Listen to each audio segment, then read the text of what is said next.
மத்தேயு எழுதின சுவிசேஷம் அதிகாரம் 27. விடியற்காலமானபோது சகல பிரதான ஆசாரியரும் ஜனத்தின் மூப்பரும் இயேசுவை கொலை செய்யும்படி அவருக்கு விரோதமாக ஆலோசனை பண்ணி அவரை கட்டி கொண்டு போய் தேசாதிபதியாகிய பொந்திய பிலாத்துவினிடத்தில் ஒப்புக் கொடுத்தார்கள்.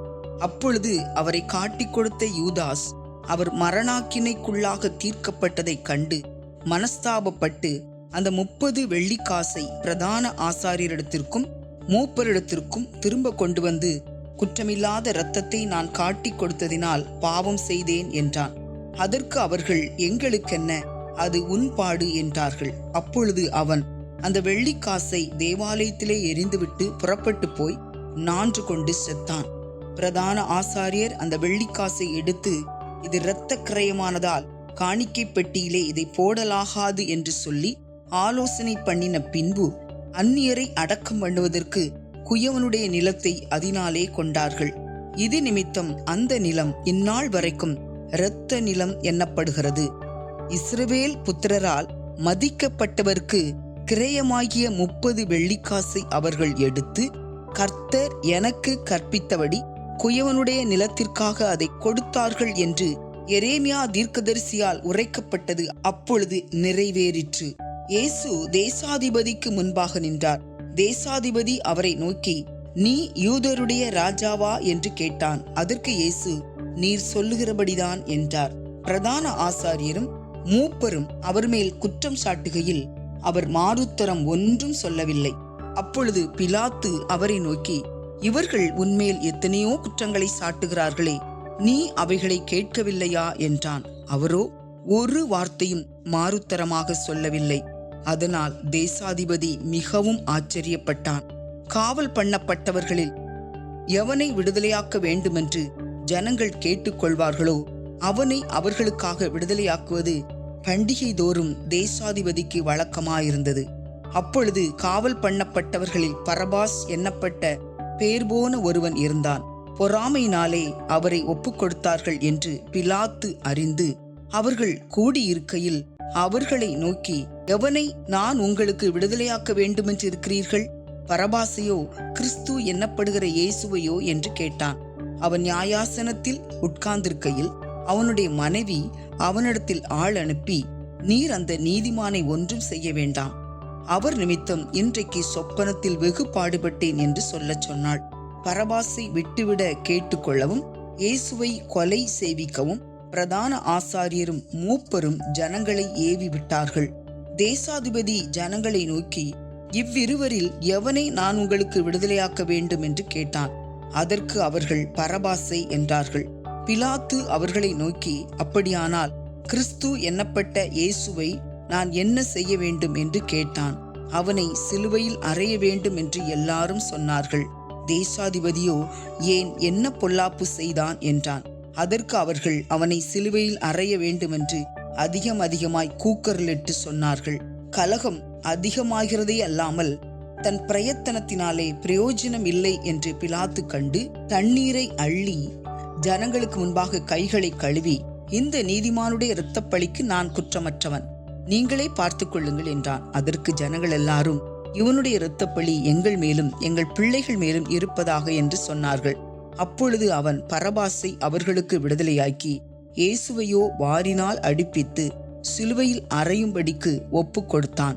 அப்பொழுது தேசாதிபதியின் போர்ச்சேவகர் இயேசுவை தேசாதிபதியின் அரமனையிலே கொண்டு போய் போர் சேவகரின் கூட்டம் முழுவதையும் அவரிடத்தில் கூடி வரச் செய்து அவர் வஸ்திரங்களை கழற்றி சிவப்பான மேலங்கியை அவருக்கு உடுத்தி முள்ளுகளால் ஒரு முடியை பின்னி அவர் சிரசின் மேல் வைத்து அவர் வலது கையில் ஒரு கோலை கொடுத்து அவர் முன்பாக முழங்கார்படியிட்டு, யூதருடைய ராஜாவே வாழ்க என்று அவரை பரியாசம் பண்ணி அவர் மேல் துப்பி அந்த கோலை எடுத்து அவரை சிரசில் அடித்தார்கள். அவரை பரியாசம் பண்ணின பின்பு அவருக்கு உடுத்தின மேலங்கியை கழற்றி அவருடைய வஸ்திரங்களை அவருக்கு உடுத்தி அவரை சிலுவையில் அறையும்படி கொண்டு போனார்கள். போகையில் சிரேனே ஊரானாகிய சீமோன் எண்ணப்பட்ட ஒரு மனுஷனை அவர்கள் கண்டு அவருடைய சிலுவையை சுமக்கும்படி அவனை பலவந்தம் பண்ணினார்கள். கபாலஸ்தலம் என்று அர்த்தம் கொள்ளும் கொல்கதா என்னும் இடத்திற்கு அவர்கள் வந்தபோது கசப்பு கலந்த காடியை அவருக்கு குடிக்க கொடுத்தார்கள். அவர் அதை ருசி பார்த்து குடிக்க மனதில்லாதிருந்தார். அவரை சிலுவையில் அறைந்த பின்பு அவர்கள் சீட்டு போட்டு அவருடைய வஸ்திரங்களை பங்கிட்டு கொண்டார்கள். என் வஸ்திரங்களை தங்களுக்குள்ளே பங்கிட்டு என் உடையின் பேரில் சீட்டு போட்டார்கள் என்று தீர்க்கதரிசியால் உரைக்கப்பட்டது நிறைவேறும்படி இப்படி நடந்தது. அவர்கள் அங்கே உட்கார்ந்து அவரை காவல் காத்து கொண்டிருந்தார்கள்.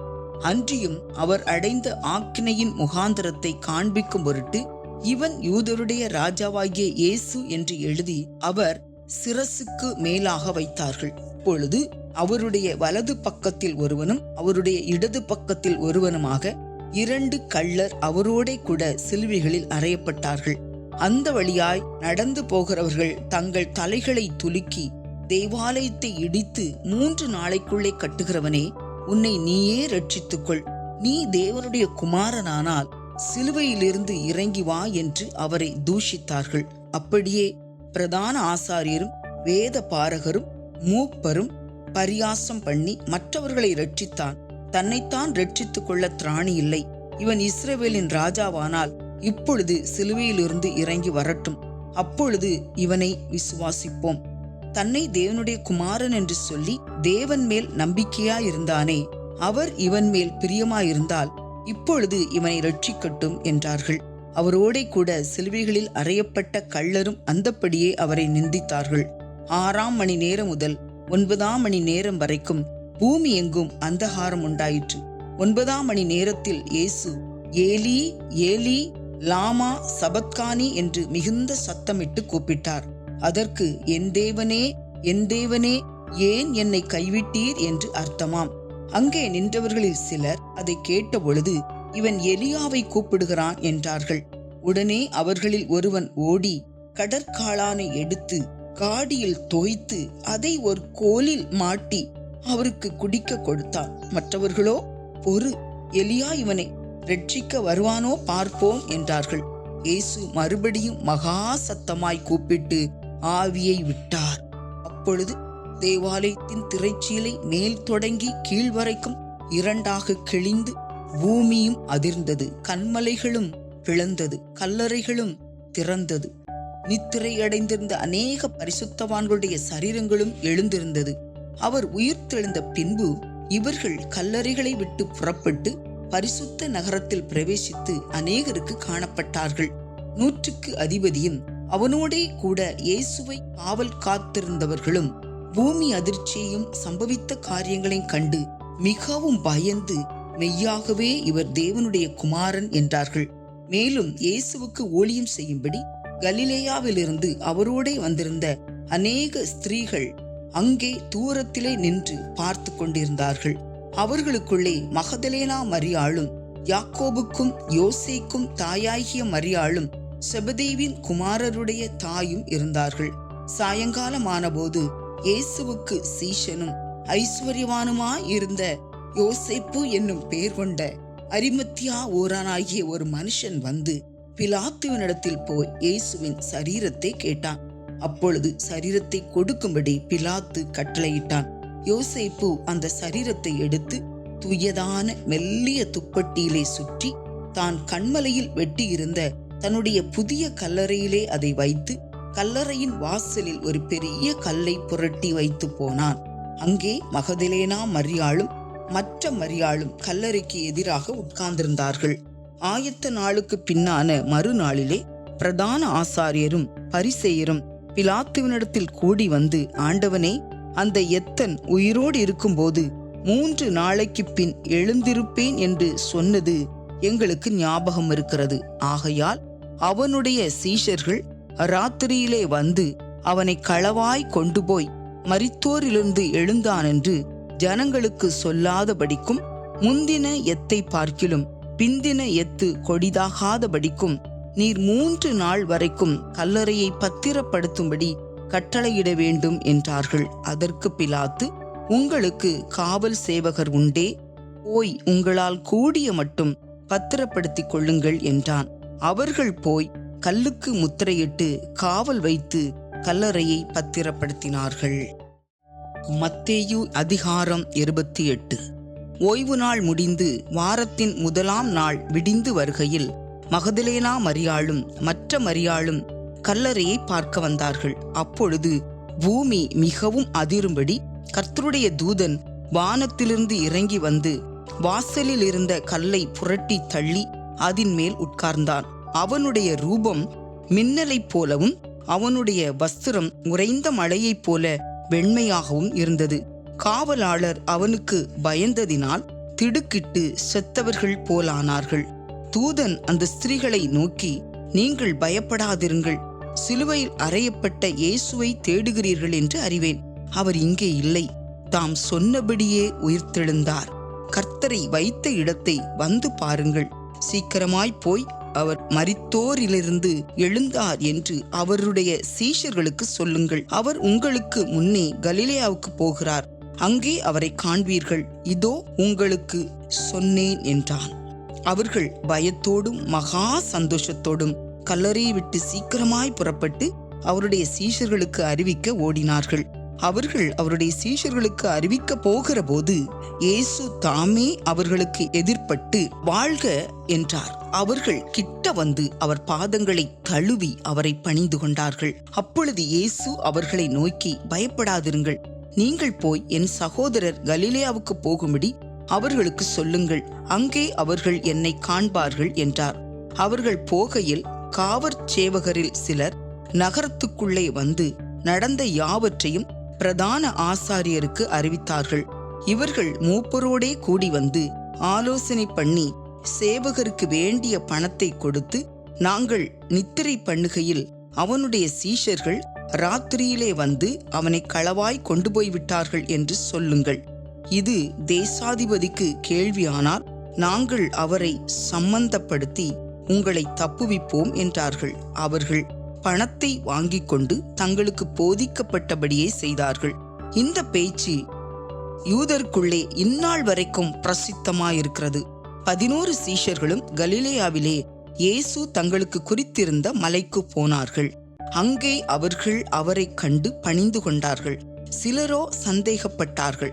அப்பொழுது இயேசு சமீபத்தில் வந்து அவர்களை நோக்கி, வானத்திலும் பூமியிலும் சகல அதிகாரமும் எனக்கு கொடுக்கப்பட்டிருக்கிறது.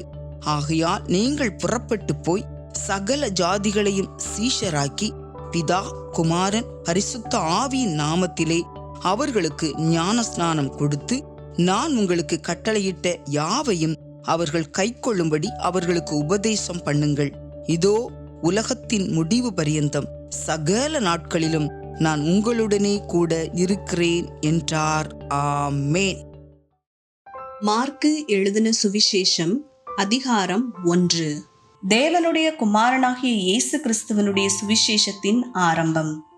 இதோ நான் என் தூதனை உமக்கு முன்பாக அனுப்புகிறேன், அவன் உமக்கு முன்னே போய் உமக்கு வழியை ஆயத்தம் பண்ணுவான் என்றும், கர்த்தருக்கு வழியை ஆயத்தப்படுத்துங்கள், அவருக்கு பாதைகளை செவ்வை பண்ணுங்கள் என்று வனாந்தரத்திலே கூப்பிடுகிறவனுடைய சத்தம் உண்டாகும் என்றும், தீர்க்கதரிசன ஆகமங்களில் எழுதியிருக்கிற பிரகாரமாய் யோவான் வனாந்தரத்தில் ஞானஸ்நானம் கொடுத்து பாவ மன்னிப்புக்கென்று மனந்திரும்புதலுக்கு ஏற்ற ஞானஸ்நானத்தை குறித்து பிரசங்கம் பண்ணி கொண்டிருந்தான். அப்பொழுது யூதேயா தேசத்தார் அனைவரும் எருசலேம் நகரத்தார் யாவரும் அவனிடத்திற்கு போய் தங்கள் பாவங்களை அறிக்கையிட்டு யோர்தான் நதியில் அவனால் ஞானஸ்நானம் பெற்றார்கள்.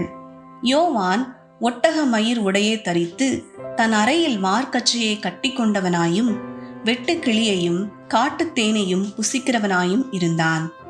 அவன், என்னிலும் வல்லவர் ஒருவர் எனக்கு பின் வருகிறார், அவருடைய பாதரட்சிகளின் வாரை குனிந்து அவிழ்க்கிறதற்கும் நான் பாத்திரன் அல்ல, நான் ஜலத்தினால் உங்களுக்கு ஞானஸ்நானம் கொடுத்தேன், அவரோ பரிசுத்த ஆவியினால் உங்களுக்கு ஞானஸ்நானம் கொடுப்பார் என்று பிரசங்கித்தான். அந்த நாட்களில் இயேசு கலிலேயாவில் உள்ள நாசரேத்தூரிலிருந்து வந்து யோர்தான் நதியில் யோவானால் ஞானஸ்நானம் பெற்றார். அவர் ஜலத்திலிருந்து கரையேறின உடனே வானம் திறக்கப்பட்டதையும் ஆவியானவர் புறாவை போல் தம்மேல் இறங்குகிறதையும் கண்டார். அன்றியும், நீர் என்னுடைய நேசகுமாரன், உம்மில் பிரியமாயிருக்கிறேன் என்று வானத்திலிருந்து ஒரு சத்தம் உண்டாயிற்று. உடனே ஆவியானவர் அவரை வனாந்தரத்திற்கு போகும்படி ஏவினார். அவர் வனாந்தரத்திலே 40 நாள் இருந்து சாத்தானால் சோதிக்கப்பட்டு அங்கே காட்டு மிருகங்களின் நடுவிலே சஞ்சரித்துக் கொண்டிருந்தார். தேவதூதர்கள் அவருக்கு ஊழியம் செய்தார்கள். யோவான் காவலில் வைக்கப்பட்ட பின்பு இயேசு கலிலேயாவிலே வந்து தேவனுடைய ராஜ்யத்தின் சுவிசேஷத்தை பிரசங்கித்து, காலம் நிறைவேறிற்று, தேவனுடைய ராஜ்யம் சமீபமாயிற்று, மனந்திரும்பி சுவிசேஷத்தை விசுவாசியுங்கள் என்றார். அவர் கலிலேயா கடலோரமாய் நடந்து போகையில் மீன் பிடிக்கிறவர்களாயிருந்த சீமோனும் அவன் சகோதரன் அந்திரேயாவும் கடலில் வலை போட்டு கொண்டிருக்கிற போது அவர்களை கண்டார். இயேசு அவர்களை நோக்கி, என் பின்னே வாருங்கள், உங்களை மனுஷரை பிடிக்கிறவர்களாக்குவேன் என்றார். உடனே அவர்கள் தங்கள் வலைகளை விட்டு அவருக்கு பின் சென்றார்கள். அவர் அவ்விடம் விட்டு சற்று அப்புறம் போன போது செபதேயுவின் குமாரன் யாக்கோபும் அவன் சகோதரன் யோவானும் படவிலே வலைகளை பழுது பார்த்து கொண்டிருக்கிறதைக் கண்டு உடனே அவர்களையும் அழைத்தார். அப்பொழுது அவர்கள் தங்கள் தகப்பனாகிய செபதேயுவை கூலி ஆட்களோடு படவிலே விட்டு அவருக்கு பின் சென்றார்கள். பின்பு கப்பர்நகூமுக்கு போனார்கள். உடனே அவர் ஓய்வு நாளில் ஜெப ஆலயத்திலே பிரவேசித்து போதகம் பண்ணினார். அவர் வேதபாரகரை போல் போதியாமல் அதிகாரமுடையவராய் அவர்களுக்கு போதித்தபடியினால் அவருடைய போதகத்தை குறித்து ஜனங்கள் ஆச்சரியப்பட்டார்கள். அவர்களுடைய ஜெப ஆலயத்திலே அசுத்த ஆவியுள்ள ஒரு மனுஷன் இருந்தான். அவன், ஐயோ, நசரேயனாகிய இயேசுவே, எங்களுக்கும் உமக்கும் என்ன? எங்களை கெடுக்கவா வந்தீர்? உம்மை இன்னார் என்று அறிவேன், நீர் தேவனுடைய பரிசுத்தர் என்று சத்தமிட்டான். அதற்கு இயேசு, நீ பேசாமல் இவனை விட்டு புறப்பட்டு போ என்று அதை அதட்டினார். உடனே அந்த அசுத்த ஆவி அவனை அலைக்கழித்து மிகுந்த சத்தமிட்டு அவனை விட்டு போய்விட்டது. எல்லாரும் ஆச்சரியப்பட்டு, இது என்ன? இந்த புதிய உபதேசம் எப்படிப்பட்டது? இவர் அதிகாரத்தோட அசுத்த ஆவிகளுக்கும் கட்டளையிடுகிறார், அவைகள் இவருக்கு கீழ்ப்படுகிறதே என்று தங்களுக்குள்ளே ஒருவரோடு ஒருவர் சொல்லிக் கொண்டார்கள். அது முதல் அவருடைய கீர்த்தி கலிலேயா நாடெங்கும் பிரசித்தமாயிற்று. உடனே அவர்கள் ஜெப ஆலயத்தை விட்டு புறப்பட்டு யாக்கோபோடும் யோவானோடும் கூட சீமோன் அந்திரேயா என்பவர்களுடைய வீட்டில் பிரவேசித்தார்கள். அங்கே சீமோனுடைய மாமி ஜுரமாய் கிடந்தாள். உடனே அவர்கள் அவளை குறித்து அவருக்கு சொன்னார்கள். அவர் கிட்ட போய் அவள் கையை பிடித்து அவளை தூக்கிவிட்டார். உடனே ஜுரம் அவளை விட்டு நீங்கிற்று. அப்பொழுது அவள் அவர்களுக்கு பணிவிடை செய்தாள். சாயங்காலமாகி சூரியன் அஸ்தமித்த போது சகல பிணியாளிகளையும் பிசாசு பிடித்தவர்களையும் அவரிடத்தில் கொண்டு வந்தார்கள். பட்டணத்தார் எல்லாரும் வீட்டு வாசலுக்கு முன்பாக கூடி வந்தார்கள். பல விதமான வியாதிகளினால் உபத்திரவப்பட்டிருந்த அநேகரை அவர் சுஸ்தமாக்கி அநேகம் பிசாசுகளை துரத்திவிட்டார். அந்த பிசாசுகள் தம்மை அறிந்திருந்தபடியால் அவைகள் பேசுகிறதற்கு அவர் இடம் கொடுக்கவில்லை.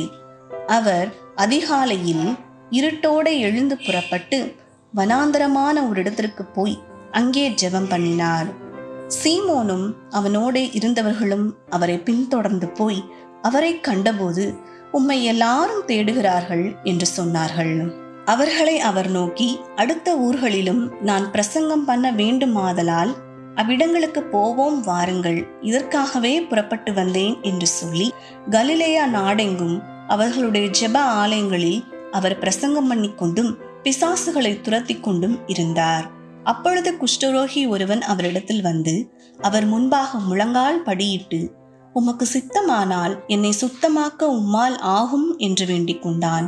இயேசு மனதுருகி கையை நீட்டி அவனை தொட்டு, எனக்கு சித்தம் உண்டு, சுத்தமாகு என்றார்.